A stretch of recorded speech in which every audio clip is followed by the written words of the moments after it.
আসসালামু আলাইকুম দর্শকবৃন্দ, ইরানে পরমাণু কর্মসূচি নির্মূলের ঘোষণা ট্রাম্পের। এই যে পারমাণবিক যে বিষয়টা, ইরান এবং মার্কিন যুক্তরাষ্ট্রের সাথে যে যুদ্ধের যে বিষয়টা, সেই বিষয়টা কিন্তু এই যে পারমাণবিক বা নিউক্লিয়ার বোমা, এই বিষয়টা এইটাই কিন্তু মেন।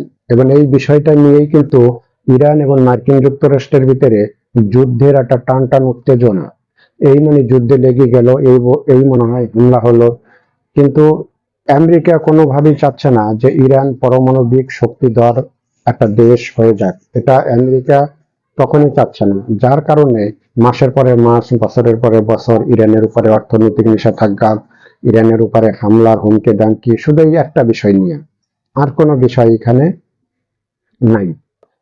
কিন্তু এখানে যে বিষয়টা, মার্কিন যুক্তরাষ্ট্র তারা মিডল ইস্টে যে কোনো একটি দেশে তারা তাদের কিছু সামরিক যুদ্ধ বিমান এনে রেখেছে, যে যুদ্ধ শুরু হলে যে কোনো মুহূর্তে তারা যাতে ওখান থেকে বিমান নিয়ে ইরানের উপরে হামলা চালাতে পারে। প্রায় 1 ডজনের মতো বিমান তারা ওখানে নিয়ে মোতায়েন করেছে। যে দেশটিতে মোতায়েন করেছে সে দেশটি হলো, যারা অন্য অন্য দেশের থেকে উল্লাইসা দুর্গা বৈশা প্যালেস্টাইনিদের ভূমি দখল করে তারা একটা রাষ্ট্র দখল করে, একটা রাষ্ট্র বানায় ফেলাইছে। এই দেশে তারা ওই যুদ্ধ বিমানগুলো আইনা মোতায়েন করেছে। তা আসলে যুদ্ধটা শেষ পর্যন্ত হবে কিনা, আমার যেটা মনে হচ্ছে যে যুদ্ধটা শেষ পর্যন্ত হবে না। যুদ্ধটা শেষ পর্যন্ত হবে না।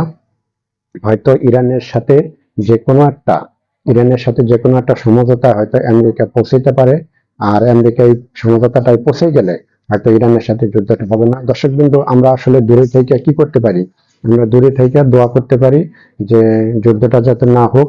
সবাই ভালো থাকবেন, সুস্থ থাকবেন। আসসালামু আলাইকুম।